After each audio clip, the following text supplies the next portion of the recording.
ITS 복음방송을 시청하고 계신 전 세계의 사랑하는 성도 여러분, 저는 알파와 오메가 선교회를 섬기고 있는 허지혜 목사입니다. 오늘은 고린도전서 3장 1절로 3절의 말씀으로 신령한 영의 양식이란 제목으로 살아계신 하나님의 말씀을 함께 교제해 보도록 하겠습니다.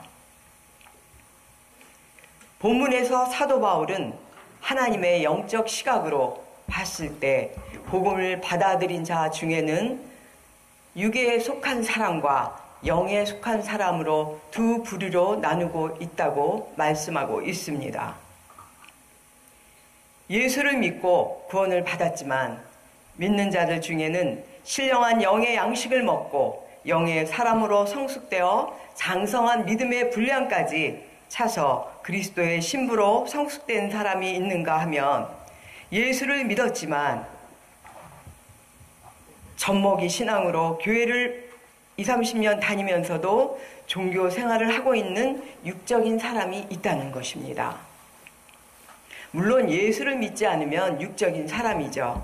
그렇지만 성경 말씀은 예수를 믿는 자들에게 주시는 말씀이므로 이 말씀 안에 내포된 의미를 우리는 깊이 깨달아야 되는 줄 믿습니다.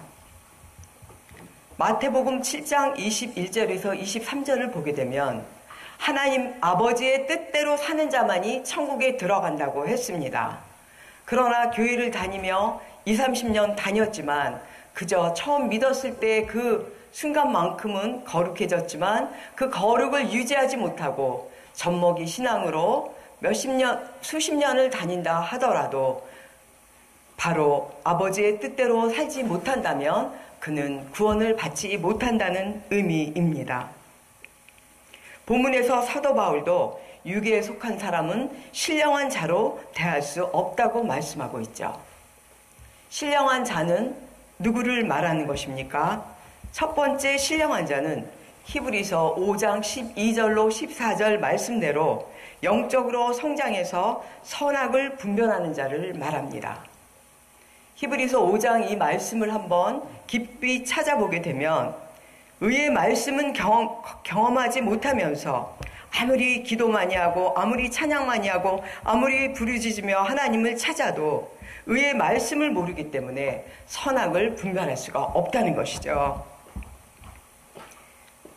선악을 분별하는 그 잣대의 기준은 바로 하나님의 의의 말씀, 그 진리의 말씀이 돼야 되는 줄 믿습니다. 두 번째 신령한 자는 십자가의 도로 거듭남이 이루어진 자를 말하는 것입니다. 고린도전서 1장 18절을 보게 되면 십자가의 도는 멸망하는 자에게는 미련한 것이나 하나님의 영으로 부활된 자는, 거듭난 자는, 하나님의 영으로 거듭난 자에게는 하나님의 능력이 나타난다고 했습니다. 물론 멸망하는 자는 예수 그리스도를 믿지 않는 자들은 모두 멸망하는 자죠.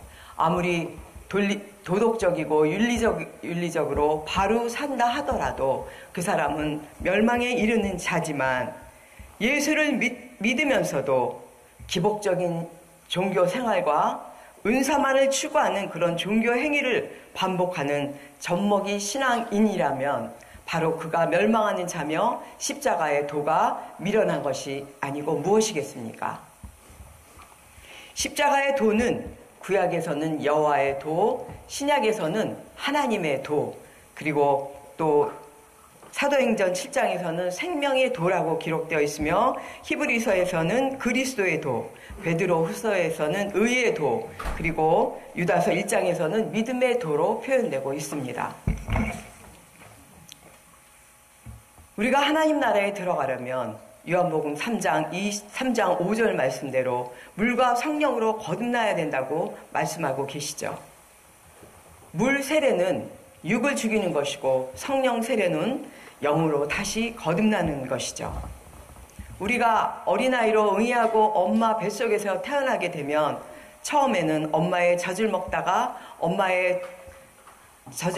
그 다음에는 죽을 먹고 또 밥을 먹다가 단단한 식물을 먹으며 성장하게 됩니다.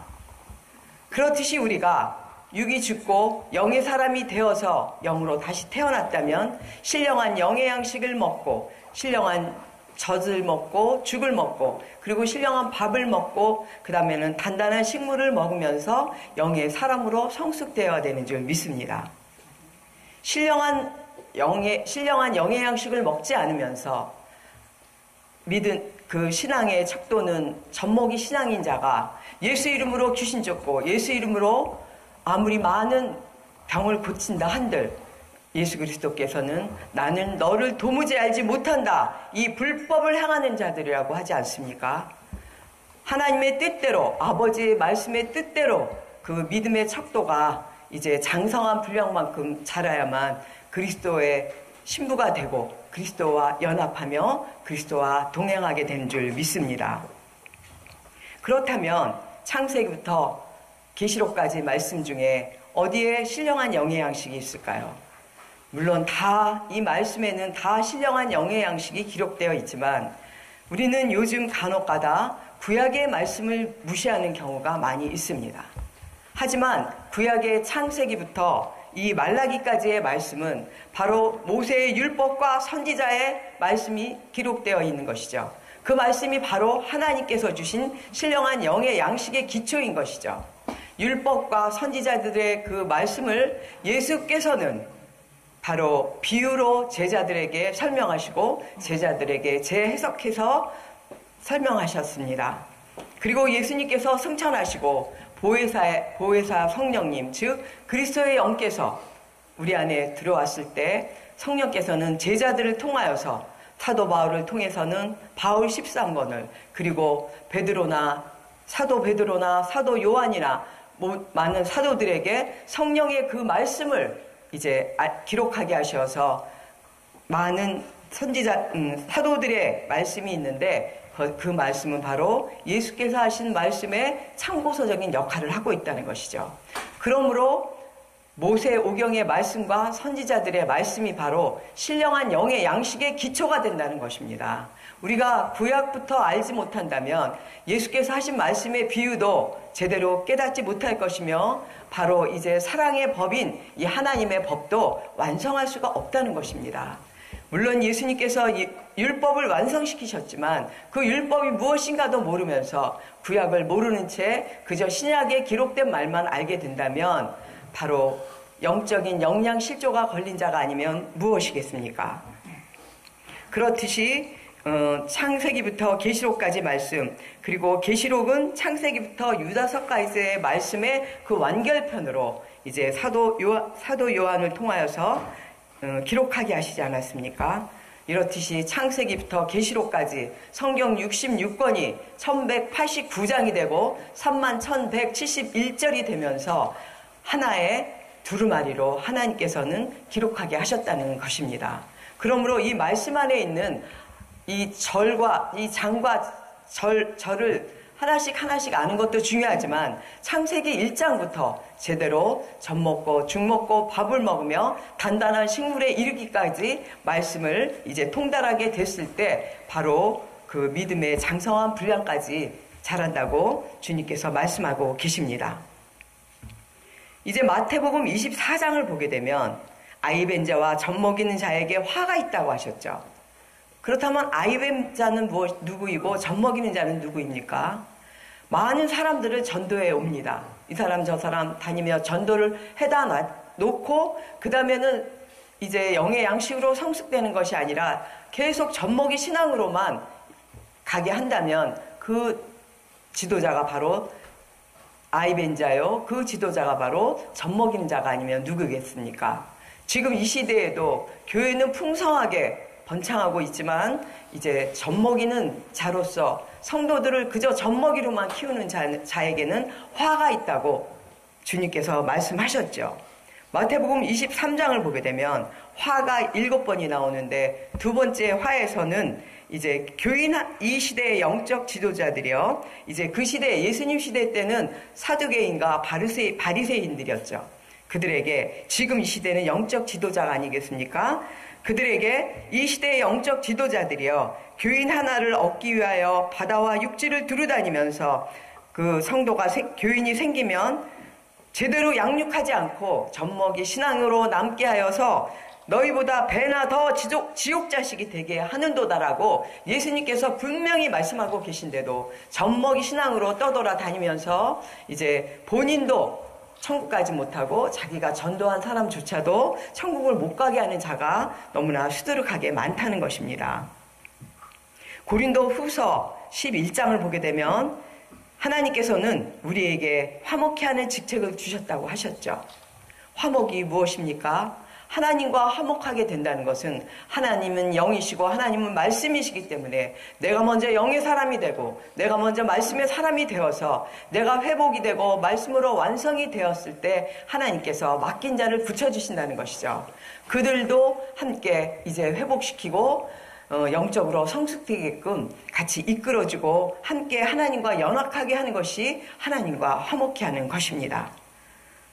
고린도 전서 3장 9절의 말씀처럼 하나님과 화목케 하는 자만이 하나님의 동역자가 되는 것이고 하나님의 밭이 되며 하나님의 집이 된다고 말씀하고 있습니다.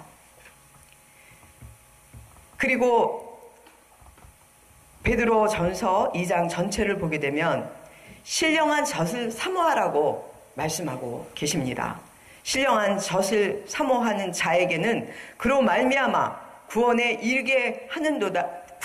이르도록 자라게 한다고 기록되어 있죠.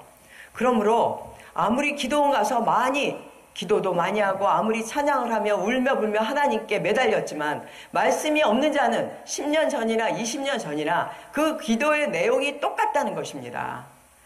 그러면 처음에 젖먹이었다가 이제 점점 성숙돼야 되는데 몸은 성인인데 아직도 젖먹이 신앙으로 있다면 사단 마귀들의 밥이 되고 올무가 되지 않겠습니까? 그래서 화가 있다라는 것이죠. 그래서 우리가 영적인 신령한 영의 양식을 먹고 성숙되는 자에게는 어떤 고난이나 환난이 오더라도 어떤 악한 마귀 원수들이 대적하더라도 이제 이겨나갈 수 있다라고 말씀하고 있습니다.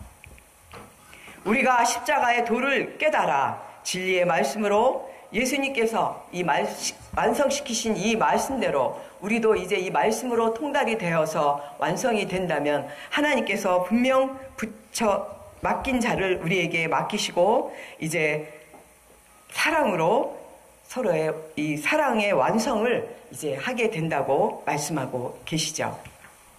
결론을 짓겠습니다. 이제 오늘 이 신령한 영의 양식으로 우리가 성숙되지 못한다면 젖먹이로만 남아있게 된다면 육의 사람이라고 이제 말씀하고 계시며 이제 육의 사람은 하나님을 알고서도 육에 속한 자로 이제 계속 살게 된다면 형편이 믿기 전보다도 더 악화된다라고 베드로 후서 2장 20절로 22절까지 기록하고 있습니다. 이 말씀을 듣는 성도나 시청자들은 이 베드로 후서 말씀을 꼭 찾아보시기 바랍니다. 이 말씀에 보면은 개가 토해놨다가 다시 그 토해낸 곳으로 다시 돌아가고 돼지가 아무리 씻겨놔도 다시 그 진흙구덩이로 간다라고 기록되어 있죠. 그렇듯이 예수를 믿었지만 다시 자기가 성숙되지 못하고 육의 사람으로 그냥 남아있게 된다면 이제 성령을 거역하는 자가 되고 또 성령을 받고도 타락한 자가 되어서 성령을 회방하는 죄를 짓게 되면서도 그것이 성령을 회방하는 것인지 좋다 알지도 못하게 된다는 것이죠. 그러므로 이제 우리는 신령한 영의 양식을 창세기부터 이 계시록 말씀을 차곡차곡 율법과 선지자의 말씀이 무엇인가부터 우리가 육의 신비 안에 차곡차곡 쌓아서 신령한 영의 양식으로 성숙되는 리얼 크리스찬이 되시길 주님의 이름으로 축원드립니다. 감사합니다.